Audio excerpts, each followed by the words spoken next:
Hello guys, welcome to Rankayan academy. मैं हूं प्रशांत पूजन और हम पढ़ रहे हैं ग्राम समाज एवं विकास। जैसा कि आपको पता ही है कि यूपी लेखपाल में 25 क्वेश्चन आपके ग्राम समाज एवं विकास से आने वाले हैं। तो इसी संदर्भ में हमने 3 चैप्टर ऑलरेडी कंप्लीट कर लिया है और उन 3 चैप्टरों में जो भी क्वेश्चन इंपॉर्टेंट थे या तो आने की संभावना उनकी प्रबल है, उसको भी हमने डिस्कस कर लिया है। यह मेरे सेगमेंट का चौथा चैप्टर है, ठीक है। तो इसका नाम आप लोग को पता ही होगा कि ग्राम विकास भारतीय संदर्भ में, ग्राम विकास भारतीय संदर्भ में। तो इसमें कल जो हमने लेक्चर किया था, टॉपिक पढ़ा था, वो हमने परिवार के बारे में पढ़ा था कि परिवार क्या है और किसने किसने परिवार की संकल्पना दी, परिवार का वर्गीकरण कैसे हुआ, ठीक है ना। तो ये हमने कल कंप्लीट कर लिया था। आज हमारा जो टॉपिक है ग्रामीण समाज भारतीय संदर्भ में, उसमें हमारा फोकस है संयुक्त परिवार। आज हम पढ़ेंगे संयुक्त परिवार के बारे में। संयुक्त परिवार क्या होता है, आइए देखते हैं। एक संयुक्त परिवार ऐसे परिवार को कहते हैं जिसमें 3 या 3 से अधिक पीढ़ियों के सदस्य साथ साथ एक ही घर में रहते हैं। जैसे सपोज करिए ए हो गए यहाँ पर दादा, फिर इसके बाद पिता, फिर पुत्र, ठीक है ना। अब पुत्र भी क्या है, मैरिड है, ठीक है ना। यदि 3 पीढ़ी के लोग एक साथ रहते हैं, दादा भी रहते हैं, पिता भी रहते हैं, पुत्र की भी शादी हो चुकी है, ठीक है ना, तो इसको भी एक जनरेशन सपोज कर लेंगे। तो इस तरीके से इन 3 पीढ़ियों के लोग जब एक घर में रहते हैं तो इसे बोलते हैं संयुक्त परिवार। बात समझ में आई। संयुक्त परिवार का आशय क्या है कि जब 3 पीढ़ियां एक साथ रहती हैं तो उसे संयुक्त परिवार बोलते हैं। प्रश्न पूछता है कि संयुक्त परिवार किसे कहते हैं, जहां पर 3 पीढ़ियां साथ साथ रहती हैं। बिल्कुल सही जवाब है। आइए कुछ और टॉपिक देखते हैं, पॉइंट। इसमें दादा दादी, माता पिता, चाचा चाची, चचेरे भाई व उनकी पत्नियां, विधवा बहनें व बच्चे शामिल होते हैं। देखिए हमारे भारतीय समाज में ऐसा देखा जाता है कि जिन बहनों की शादी हुई है और दुर्भाग्य से उनके हस्बैंड की डेथ हो गई, तो वो जो लड़कियां होती हैं वो अपने घरों में आकर रहती हैं, यानी कि अपने माता पिता के साथ रहती हैं। तो इस प्रकार से हम बोल सकते हैं कि जहाँ पर दादा दादी हों, माता पिता हों, चाचा चाची हों, चचेरे भाई हों, उनकी पत्नियां हों, ठीक है ना, या फिर विधवा बहनें ही हों, बच्चे हों, ये सब एक संयुक्त परिवार में रहते हैं, ठीक है। ऐसे प्रश्न पूछते हैं। आईपी देसाई के शब्दों में, यह एक विद्वान है, यानी कि इन्होंने अपना स्टेटमेंट दिया था संयुक्त परिवार के संदर्भ में, ठीक है। इन्होंने क्या बोला था, उस परिवार को संयुक्त परिवार कहते हैं जिसमें एकाकी परिवार से अधिक पीढ़ियों के सदस्य 3 से अधिक सम्मिलित होते हैं तथा उनके सदस्य एक दूसरे से संपत्ति, आय, पारस्परिक कर्तव्यों तथा अधिकारों से संबंधित होते हैं। जैसे सपोज करिए कि 3 से अधिक पीढ़ियां यदि सम्मिलित हैं तथा उनके सदस्य एक दूसरे से संपत्ति, ऐसा नहीं है, संयुक्त परिवार उसे बोलेंगे आईपी देसाई के अनुसार यदि एक व्यक्ति कमा रहा है तो सबके खर्चे चलाए, ठीक है ना, उसकी आय पर सबका अधिकार हो, उसको हम सम्मिलित परिवार बोलेंगे। पारस्परिक कर्तव्य, एक की ड्यूटी नहीं होनी चाहिए, सबकी ड्यूटी होनी चाहिए। कहने का तात्पर्य क्या है कि ऐसा नहीं है कि सब लोग साथ में हैं, एक छत के नीचे हैं और सबकी इनकम अलग अलग है, सब अपनी अपनी इनकम का प्रयोग करते हैं, सबकी ड्यूटीज अलग है, नहीं, सबकी ड्यूटी एक होनी चाहिए। घर का यदि कोई लड़का या लड़की हो, यदि वो प्रॉब्लम में है तो सब लोग उसकी हेल्प करें, ठीक है ना। किसी की इनकम अधिक है तो सब में डिस्ट्रीब्यूट करें। इस प्रकार की जो संकल्पना है वो संयुक्त परिवार को ज़्यादा डिफाइन करती है। यह संदर्भ आईपी देसाई के अनुसार है, ठीक है। अब संयुक्त परिवार हमने देख लिया कि कैसे 3 पीढ़ियां एक साथ रहती हैं, संपत्ति, आय, पारस्परिक कर्तव्य एक दूसरे के साथ साथ होते हैं, यानी कि संयुक्त परिवार में चाचा चाची, भाई बहन, चचेरे भाई, दादा दादी, ठीक है ना। तो इस प्रकार से जो एक सम्मिलित परिवार होता है उसको संयुक्त परिवार कहते हैं। अब उस परिवार की, जो संयुक्त परिवार है, उसकी विशेषताएं क्या होती हैं, ठीक है। विशाल आकार, संयुक्त परिवार का आकार बड़ा व विशाल होता है। जैसे कि अब संयुक्त परिवार है, अब फैमिली मेंबर वहाँ पे अधिक हैं तो उसका आकार भी बड़ा होगा, ठीक है ना, क्योंकि इसमें 3 पीढ़ियों के लिए लोग एक साथ रहते हैं। इस पॉइंट का बार बार जिक्र आ रहा है कि 3 पीढ़ियों के लोग, ठीक है ना, जैसे मैंने बोला था 3 पीढ़ियों के लोग एक साथ हैं, अर्थात इसमें घर के मुखिया के साथ माता पिता, दादा दादी भाई बहन चाचा चाची आदि रहते हैं। ठीक है, इसकी विशेषता क्या है कि एक बड़ा परिवार होता है। संयुक्त परिवार की विशेषता क्या है, यह सामान्यतः बड़े परिवार होते हैं, क्योंकि संयुक्त परिवार की जो संकल्पना है वह यह है कि यहाँ पर 3 पीढ़ियों के लोग एक साथ रहते हैं। संयुक्त संपत्ति यह परिवार की एक प्रमुख विशेषता है। संयुक्त परिवार की जो एक प्रमुख विशेषता है, हमने आईपी देसाई के अनुसार हमने देखा भी था कि संयुक्त परिवार में प्रत्येक व्यक्ति की आय, संपत्ति, जिम्मेदारी सम्मिलित होती है। ठीक है ना, ऐसा नहीं है कि एक व्यक्ति कमा रहा है तो सिर्फ अपनी ही पूर्ति करे, परिवार के अन्य लोगों का ध्यान ना रखे, तो ऐसे परिवार को सम्मिलित परिवार या फिर संयुक्त परिवार नहीं कहते। ठीक है ना, संयुक्त परिवार उनको कहते हैं कि जहां पर संयुक्त संपत्ति, यह परिवार की एक विशेषता है कि सब लोग जितनी इनकम कर रहे हैं सबकी इनकम को जोड़कर वहां पे उस परिवार में देखा जाएगा, जो परिवार के संगठन की जड़ को मजबूत बनाए रखती है। अब संयुक्त परिवार में फायदा क्या है कि जैसे सपोज करिए कि 10 लोग हैं, उसमें से 4 लोग इनकम कर रहे हैं, ठीक है ना, और 5 बच्चे हैं और 1 लोग इनकम नहीं कर रहा है, तो इसकी स्थिति दयनीय नहीं होगी, क्योंकि इन सब की इनकम इसके में ऐड होगी। संयुक्त संपत्ति यह परिवार की एक प्रमुख विशेषता होती है। ठीक है ना, जैसे सपोज करिए कि 4 लोगों ने घर मिलके बनवाया तो 5वें का भी हिस्सा वहाँ पे होगा। इस संकल्पना को संयुक्त परिवार कहते हैं, जिससे संगठन की जड़ मजबूत रहती है। ठीक है ना, परिवार के सामान्य कोष में परिवार के सभी सदस्यों की हिस्सेदारी बराबर होती है। जैसा मैंने अभी बताया कि आय जो है वो अलग अलग हो सकती है प्रत्येक व्यक्तियों की, लेकिन जो उससे घर में डेवलपमेंट होगा, जो एक संयुक्त विकास होगा, उसमें सबकी हिस्सेदारी एक समान रहेगी। आइए, सामान्य धार्मिक कर्तव्य संयुक्त परिवार के सभी सदस्यों द्वारा एक ही देवी देवता को माना जाता है। जैसे सपोज करिए कि एक परिवार है और उस परिवार में सभी लोग आपस में सम्मिलित ही हैं। ठीक है ना, एक परिवार के चाहे दादा हो, दादी हो, चाचा चाची, भाई बहन, ठीक है ना, ये सब क्या है, एक ही परिवार के हैं, तो सबकी मनोदशा यानी सबकी स्थिति एक जैसी है। यदि कोई घर में धार्मिक कर्मकांड हुआ, कोई पूजा पाठ हुआ, इस तरीके का कुछ वहाँ पे समारोह टाइप का हुआ, तो उसमें सबकी भागीदारी होगी। संयुक्त परिवार में सबकी होगी। ऐसा नहीं है कि 2 लोग आए 2 लोग नहीं आए, ऐसा नहीं होता। सभी सदस्य एक साथ मिलकर उनकी आराधना करते हैं। यह एक पीढ़ी के रूप में भी आगे बढ़ती है, यानी कि पूजा पाठ जो भी, जैसा सामान्यतः देखा गया है ना कि एक भगवान को यदि एक परिवार में कोई मान रहा है तो सामान्यतः प्रत्येक व्यक्ति उसी भगवान की पूजा करता है। ऐसा लोग मानते हैं कि इनके परिवार में तो यह कुल देवता हैं, इनके परिवार में यह कुल देवता हैं। कुल देवता का अर्थ क्या हुआ कि परिवार के सभी सदस्य इनका सम्मान करेंगे। ठीक है ना, इनकी पूजा पाठ करेंगे। यह अलग धर्म में अलग अलग हो सकता है। साझी रसोई, इसका तात्पर्य क्या है? साझी रसोई, अब परिवार संयुक्त है, सब लोग साथ रहते हैं, सबकी इनकम भी संयुक्त है, सबकी हिस्सेदारी भी संयुक्त है, तो खाना भी तो सबका एक साथ बनेगा। साझी रसोई का तात्पर्य क्या है कि सबका जो खाना है वो एक साथ बनेगा।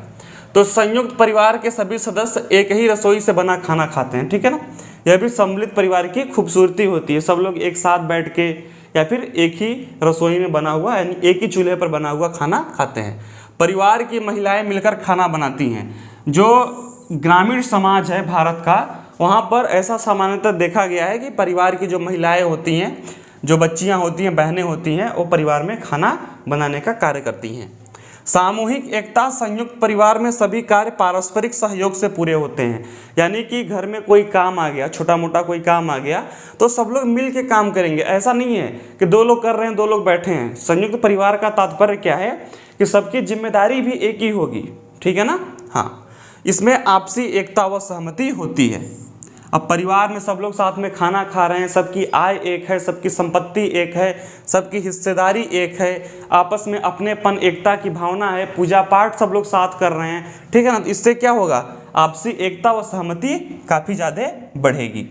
ठीक है, संयुक्त परिवार का वर्गीकरण। आप जो संयुक्त परिवार का वर्गीकरण देखते हैं, ठीक है ना, इसका डेवलपमेंट, यानी कि संयुक्त परिवार आगे कैसे बढ़ता है, संयुक्त परिवार आगे कैसे बढ़ता है, उसके विषय में हम यहाँ पर चर्चा करेंगे। वंश, सत्ता एवं स्थान के आधार पर। देखिए, वंश क्या है कि जैसे कोई पिता है उसका पुत्र है, फिर उसके पुत्र का पुत्र है, इस प्रकार से वंश बोलते हैं। सत्ता यानी कि जो उसकी पारिवारिक इनकम है, जो उसके पास पैसा है, मकान है, सामाजिक उनका जो भी है, ठीक है ना, स्थान, वो कहाँ पर है, उसके आधार पर परिवार, जो संयुक्त परिवार का वर्गीकरण होता है। आइए देखते हैं पितृसत्तात्मक या पितृवंशी परिवार। भारतीय समाज में यदि मैं असम और बंगाल का जिक्र ना करूं, असम बंगाल में भी है लेकिन वहां पर थोड़ा कम देखा जाता है। पितृसत्तात्मक पितृवंशी पैट्रियार्की समाज, पितृसत्तात्मक जहां पर पिता की सत्ता हो, जहां पर पिता की सत्ता हो, या फिर पितृवंशी या फिर पिता के वंश से उसके वंश को जाना जाए। जैसे लोग बोलते हैं ना आप किसके बेटे हैं, तो आप अपने पिता का नाम बताते हैं, मैं इनका बेटा हूँ। यह कहीं ना कहीं पितृसत्तात्मक या पितृवंशी परिवार का सूचक है, ठीक है ना। आपसे लोग पूछते हैं आप किनके बेटे हैं, तो तुम क्या बोलते हो कि मैं अपने पिताजी का बेटा हूँ, तो अपने पिता का नाम बताते हो। किस परिवार से हो, तो अपने दादाजी का नाम बताते हो। तो यह जो सोच है यह कहीं ना कहीं पितृसत्तात्मक परिवार की तरफ ही इशारा करती है। परिवार, ऐसे परिवार में परिवार सत्ता या अधिकार पिता व पुरुषों के हाथ में होता है जो परिवार पर नियंत्रण रखते हैं। ऐसे परिवारों में पत्नियां घर पर ही रहती हैं। जो पितृसत्तात्मक परिवार होते हैं वहाँ पर क्या होता है कि जो घर का मालिक होता है, डिसीजन मेकर जो होता है, जो निर्णय लेता है घर का, वह सामान्यतः पुरुष या पिता होता है, ठीक है। पुरुष के हाथों में होता है जो परिवार पर नियंत्रण रखता है। पितृसत्तात्मक परिवार की सामान्यतः ऐसी सोच होती है कि जो औरतें हैं वो घर में खाना बनाएं, घर को संभालें, और जो पुरुष होते हैं वह बाहर जाकर कार्य करते हैं, ठीक है ना। यानी कि इनकम, जो आय का स्रोत होता है वो पुरुष के पास होता है। अब आप भी सोचिए कि जो कमाएगा वही नियंत्रण करेगा, सिंपल सी बात है, ठीक है ना। आइए अब दूसरे पॉइंट में देखते हैं कि दूसरे पॉइंट में क्या है। मातृसत्तात्मक, जहां पर माता की सत्ता हो, और मातृवंशी यानी कि उनके वंश को माता के वंश से जाना जाए, ठीक है ना। परिवार, ऐसे परिवार में परिवार की सत्ता अधिकार माता या स्त्री के हाथों में होती है और वहीं परिवार पर नियंत्रण रखती हैं। देखिए पितृसत्तात्मक हमने देख लिया, अब हम मातृसत्तात्मक की बात करते हैं। मातृसत्तात्मक का अर्थ क्या है कि जहां पर माता की सत्ता हो, परिवार में माता का नियंत्रण हो। पुरुष भले से बाहर जाके इनकम करके आय लाए, लेकिन डिसीजन मेकर माता होती हैं, और जो उनका वंश होता है वो माता के वंश से ही जाना जाता है, ठीक है ना। हाँ, तो इस तरीके से आप यहाँ पर देख सकते हैं, ठीक है ना। देखिए इसमें मैं एक चीज़ और जोड़ना चाहूँगा कि पितृसत्तात्मक में जो वंश होता है, जो वंश होता है वो पुत्र से चलता है, ठीक है ना, कि पुत्र का जो बेटा होगा वह उसके वंश का माना जाएगा। अर्थात मैं आपको समझाता हूँ, जैसे दादाजी हैं और दादाजी के एक पुत्र हैं और एक पुत्री हैं, ठीक है ना। तो दादाजी का जो वंश है वो पुत्र के नाम से जाना जाएगा, यानी कि जो पुत्र का पुत्र होगा वह उत्तराधिकारी कहलाएगा, यानी कि वह जाना जाएगा कि यह इनके वंश से है। लेकिन जो पुत्री है, ठीक है ना, उसका जो वंश होगा या फिर जो उसका खानदान होगा, जहाँ उसकी शादी होगी, उस तरीके से जाना जाएगा। यानी कि इसके अपने पिता के वंश में इसका कोई योगदान नहीं होगा पितृसत्तात्मक में। और जो मातृसत्तात्मक सत्ता होती है, वहाँ पर जो मातृसत्तात्मक सत्ता होती है, यहाँ पर पुत्री से उस परिवार का वंश डिसाइड होगा, यानी कि जो पुत्री होगी उससे उस परिवार का वंश डिसाइड होगा। जैसा कि सामान्यतः हमारे देश में ऐसी सत्ता कम देखी जाती है, ठीक है ना। लोग बोलते हैं कि जो हमारा समाज है वो पैट्रियार्की समाज है, यानी कि पितृसत्तात्मक समाज है। लेकिन मातृसत्तात्मक समाज में जो परिवार पर नियंत्रण होता है वो माता का होता है, और जो वंश होता है, जो वंश कुल, वह पुत्रियों से देखा जाता है, और पितृसत्तात्मक में जो वंश होता है वो पुत्रों से देखा जाता है। आशा करते हैं कि आप लोग इसको समझ गए होंगे। आइए बात करते हैं पीढ़ियों के आधार पर संयुक्त परिवार को उद्गम प्रारूप। इस परिवार में एक वंश की 3 पीढ़ियां एक साथ रहती हैं, जैसे दादा दादी, माता पिता, पुत्र एवं पुत्री। अब पीढ़ियों के आधार पर संयुक्त परिवार कैसे होते हैं कि जैसे कि दादा दादी हो गए, ठीक है ना। अब दादाजी के पुत्र, मैं पितृ सत्तात्मक की सोच से ही बात कर रहा हूँ क्योंकि हमारा समाज वैसा ही है। तो दादा के पुत्र क्या हो गए, इनके पिता हो गए, फिर इनके पिता के कौन पुत्र हुए, यानी कि ये सब एक ही परिवार के हैं, ऐसा नहीं कि अलग अलग हैं। दादा के पुत्र हुए यानी कि पिता, ठीक है ना, और पिता के जो हुए पुत्र यानी कि पुत्र, ठीक है ना। तो इस परिवार से, और दादा की जो हुई मैरिज वो दादी हो गई, पिता माता हो गई, पुत्र पुत्री हो गई, ठीक है ना। तो जो परिवार आगे बढ़ रहा, आप लोग इसको ध्यान में रखिए कि दादी माता, ठीक है, ये सब जो हैं ये सब विवाह के द्वारा घर में आई हुई हैं, ठीक है ना। और जो पुत्री है वह शादी के बाद अन्य घर में चली जाएगी। तो कहने का मतलब यहाँ पर जो परिवार का निर्धारण हो रहा है वह दादा पिता और पुत्र से हो रहा है, ठीक है ना। यह पितृसत्तात्मक समाज है। संयुक्त परिवार का मिश्रित प्रारूप, इस परिवार में 2, 3 या पीढ़ियों के सभी लोग एक साथ सम्मिलित रूप में निवास करते हैं, ठीक है ना। और पीढ़ी में और क्या होता है कि इसमें 2 या 3 पीढ़ी के लोग, जैसे कि यहाँ पर पितृसत्तात्मक की यानी कि संयुक्त परिवार की विशेषता की बात कर रहे हैं। तो संयुक्त परिवार का जो मिश्रित प्रारूप होता है, संयुक्त परिवार में मिश्रित प्रारूप यानी कि 2-3 पीढ़ियों के लोग एक साथ साथ रहते हैं। यह संयुक्त परिवार की विशेषता के बारे में बात कर रहे हैं, ज़्यादा इंपॉर्टेंट नहीं है। संयुक्त परिवार का क्षैतिज प्रारूप, इस परिवार में 2 से अधिक भाइयों के एकाकी परिवार निवास करते हैं। ऐसे परिवार में भाई का संबंध महत्वपूर्ण माना जाता है, ठीक है ना। अब यहाँ पर देखिए संयुक्त परिवार में क्षैतिज का मतलब क्या हुआ, एक साथ साथ। जैसे पिता के 2 भाई हैं, पिता के 2 बेटे हैं, पुत्र 1 और पुत्र 2। तो यहाँ पर क्या होता है कि दोनों पुत्र एक परिवार में रहेंगे, इनकी पत्नियां रहेंगी, इनके बच्चे रहेंगे, यानी कि क्षैतिज रूप से साथ साथ रहेंगे। ऐसा जो है उस संयुक्त परिवार में देखा जाता है, ठीक है। ये सब जो संयुक्त परिवार की सोच है ना, उसके बारे में यहाँ पर बताया जा रहा है। अब बात करते हैं संपत्ति में अधिकार की दृष्टि। अभी हमने कुल वंश के बारे में देख लिया, अब बात करते हैं संपत्ति में अधिकार की दृष्टि से कि जो पितृसत्तात्मक परिवार होता है, जो संयुक्त परिवार होता है, वहाँ पर संपत्ति का बंटवारा कैसे होता है, ठीक है। संपत्ति किनको मिलती है, किनको नहीं मिलती है। देखिए सरकार के क्या नियम कानून है वो अपनी जगह सही है, अच्छे हैं, लेकिन एक समाज की सोच क्या है, बात समझ में आई कि नहीं आई। जैसे कि सरकार का जो संविधान में लिखा गया है कि पिता और पुत्री को समान अधिकार मिलते हैं अपने पिता में, ठीक है ना, लेकिन ऐसा नहीं है। पुत्रियां खुद अपने अधिकार जो हैं वो अपने पिता से नहीं लेती हैं, अपने भाइयों के लिए छोड़ देती हैं। तो यह क्या है, यह एक सामाजिक चाल चलन है, यह एक सामाजिक सोच है, ठीक है। तो इस तरीके से हम देखते हैं। और जिन्हें आवश्यकता होती है, जिनकी मजबूरी होती है, जैसे सपोज करिए कि उनके पति का देहांत हो गया और अपने पिता के घर चली आई, तो इस तरीके से मतलब होती हैं चीज़ें। लेकिन जो सामान्यतः ऐसा देखा गया है अपने समाज में कि जो बेटियां होती हैं वो खुद अपने पिता का जो राइट्स होता है, जो ज़मीन होती है, फिर जो भी प्रॉपर्टी होती है, मकान जो भी कुछ है, वो नहीं लेती हैं, वो अपने भाइयों के लिए छोड़ देती हैं। तो ऐसा हमारे समाज में देखा गया है। यह कहीं ना कहीं एक पितृत्वात्मक समाज ही है, क्योंकि वहाँ पर पुत्र को राइट्स मिलते हैं। पिताक्षरा संयुक्त परिवार असम एवं बंगाल को छोड़कर पूरे भारत में परिवार पाया जाता है। देखिए मैंने स्टार्टिंग में ही असम और बंगाल को थोड़ा सा छोड़ दिया था, क्योंकि असम और बंगाल में मात्र सत्तात्मक परिवार का भी थोड़ा बहुत प्रचलन है। यह परिवार विज्ञानेश्वर द्वारा लिखी गई टीका मिताक्षरा के नियमों का पालन करता है।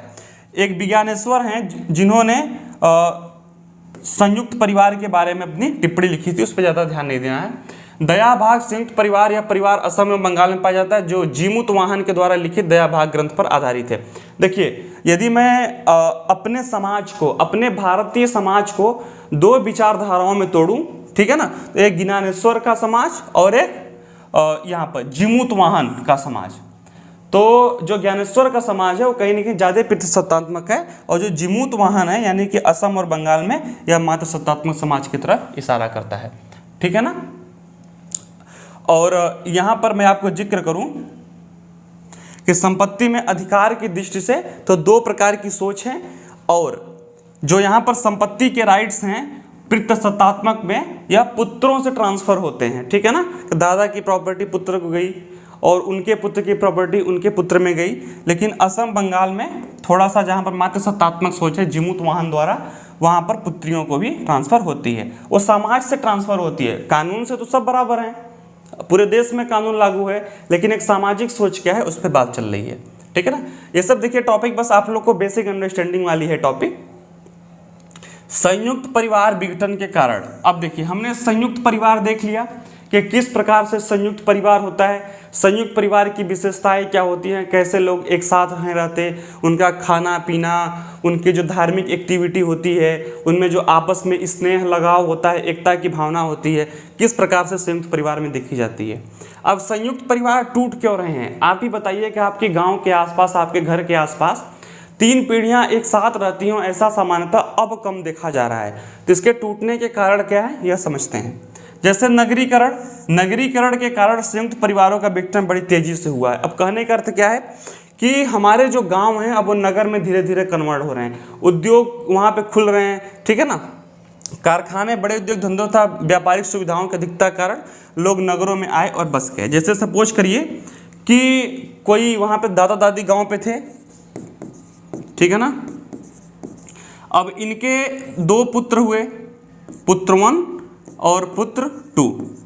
अब क्या हुआ कि एक पुत्र गांव को छोड़कर शहर की तरफ चला आया, शहर में उसको किसी कारखाने में या फिर बिजनेस के पर्पज से वो शहर चला आया। तो पुत्र 1 की जो फैमिली है वो शहर में आ गई और पुत्र 2 गांव में काम कर रहा है। तो कहने का क्या हुआ कि जो संयुक्त और सम्मिलित परिवार था इनका वो ब्रेक हो गया, एक पुत्र शहर की तरफ चला आया और एक पुत्र गांव की तरफ चला आया। तो नगरीकरण यानी कि व्यवसाय उद्योग धंधे होने से भी संयुक्त परिवार में अलगाव यानी कि विघटन हो रहा है। ठीक है ना। अब क्या है, औद्योगिकरण। 20वीं शताब्दी के प्रारंभ से भारत में औद्योगिकरण बड़ी तीव्र गति से हुआ। मैं आपको बता दूं 20वीं शताब्दी का मतलब क्या होता है, यानी कि 1900, ठीक है ना, 1800 से 1900 के बीच को 20वीं बोलते हैं, क्योंकि अभी को क्या बोलते हैं 21वीं बोलते हैं। ठीक है ना, क्योंकि 2000 से जो प्लस है उसको 21वीं बोलते हैं। ठीक है, तो जो 1900 से होगा उसको 20वीं बोलेंगे। ठीक है, और जो उसके पहले से होगा, ठीक है, इसको आप लोग इस तरीके से देख सकते हैं, यानी कि 20वीं सेंचुरी।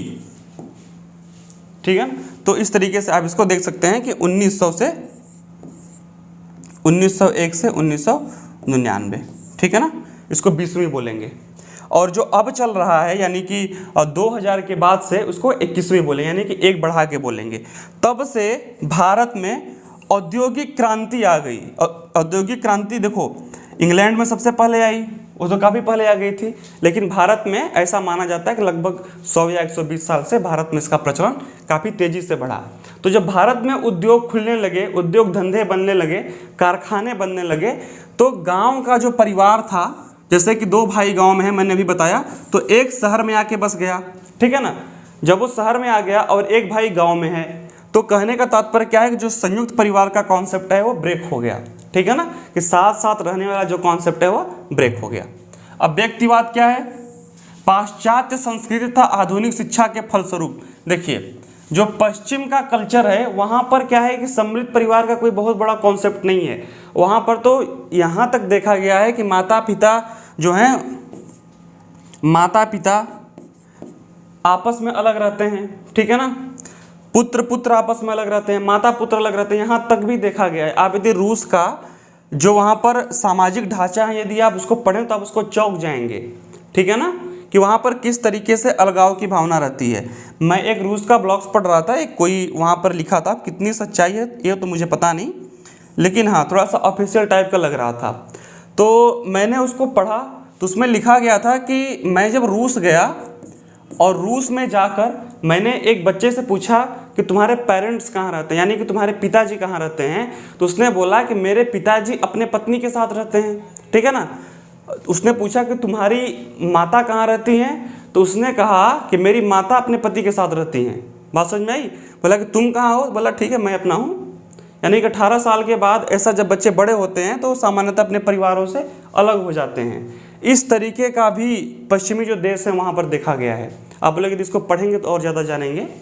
तो इसलिए जो भारत का सम्मिलित परिवार है इसको इतना जोर देके क्यों पढ़ाया जा रहा है, इसका मतलब क्या होता है, इसके विघटन के कारण क्या हैं। ठीक है ना। तो पश्चिम में जो इतना बड़ा बिखराव और संयुक्त परिवार का कॉन्सेप्ट इतना कम है वहाँ पर कि भारत ने भी उसका थोड़ा थोड़ा असर पड़ा है। उसी को बोलते हैं पाश्चात्य कल्चर, ठीक है ना।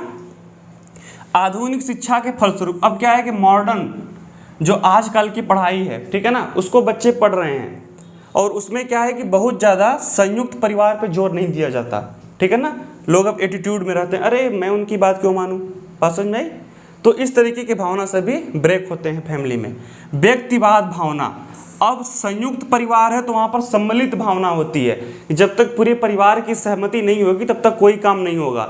लेकिन अब क्या है कि हर व्यक्ति के अपने पर्सनल शौक हैं, तो व्यक्तिवाद की भावना भी कहीं ना कहीं सम्मिलित परिवार को ब्रेक कर रही है, जिसके परिणाम स्वरूप व्यक्ति अपने द्वारा अर्जित संपत्ति का परिवार के एक दूसरे सदस्य पर व्यय करना नहीं चाहता। हमने आरजी देसाई के कॉन्सेप्ट में हमने संयुक्त परिवार को देखा था कि संयुक्त परिवार में सबकी जो आय होती है वो सम्मिलित होती है।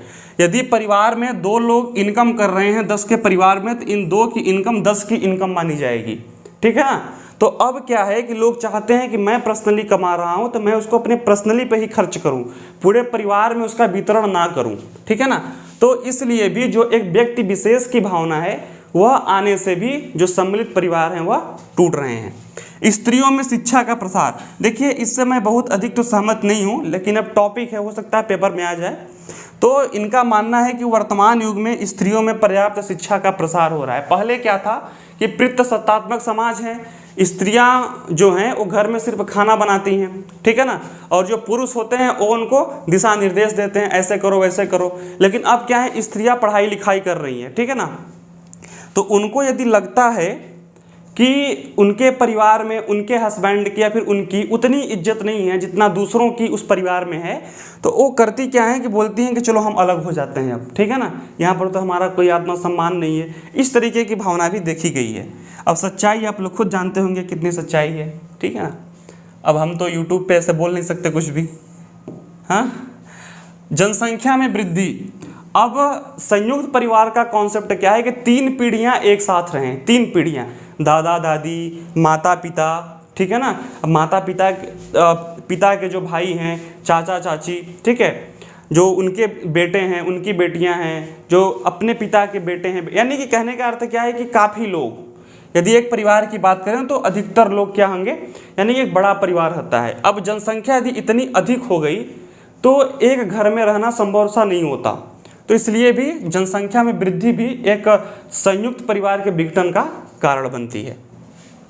पाश्चात्य शिक्षा और संस्कृति का प्रभाव, जैसे मैंने अभी रूस के बारे में थोड़ा सा आपको बताया, तो जब वहाँ का कल्चर, सोशल मीडिया का ज़माना है, लोग हर देश के कल्चर को जानते हैं, पढ़ते हैं, तो उसका भी प्रभाव जो है, और यूरोपियन का हमारे देश पे इतने सालों तक कब्जा रहा, कहने का मतलब, तो उनका भी जो है कल्चर थोड़ा सा हमारे देश में इन्वॉल्व हुआ है। तो उससे भी जो अलगाव की भावना है, जो विघटन की भावना है, वह संयुक्त परिवार को ब्रेक कर रही है, ठीक है ना। अब संयुक्त परिवार सही है कि नहीं है, विघटन सही है कि नहीं है, वो आपके ऊपर मैं छोड़ता हूँ। लेकिन अभी हमने क्या देखा, हमने आज संयुक्त परिवार के सारे कॉन्सेप्टों को देख लिया, ठीक है ना। संयुक्त परिवार की विशेषताएं हमने देख ली और संयुक्त परिवार के विघटन को समझ लिया कि संयुक्त परिवार का विघटन क्यों होता है। तो दोस्तों मैं आशा करता हूं कि जो ग्रामीण समाज है भारतीय संदर्भ में, यह जो मेरा चैप्टर चल रहा है, चैप्टर नंबर 4, आप लोग को समझ में आ रहा होगा। इसके 1 या 2 लेक्चर और आएंगे, फिर इसके जो भी इम्पोर्टेंट क्वेश्चन है वह इसी प्लेटफॉर्म के साथ, यानी कि इसी मोड में आपके साथ डिस्कस होगा। फिर मेरा नेक्स्ट चैप्टर आएगा। तो मैं आपसे फिर एक रिक्वेस्ट करता हूँ कि जो लोग रैंकाइन एकेडमी को सब्सक्राइब नहीं किए हैं, प्लीज़ जाकर उसको फॉलो कर लीजिए, ठीक है ना। तो मिलते हैं नेक्स्ट वीडियो में, तब तक के लिए धन्यवाद।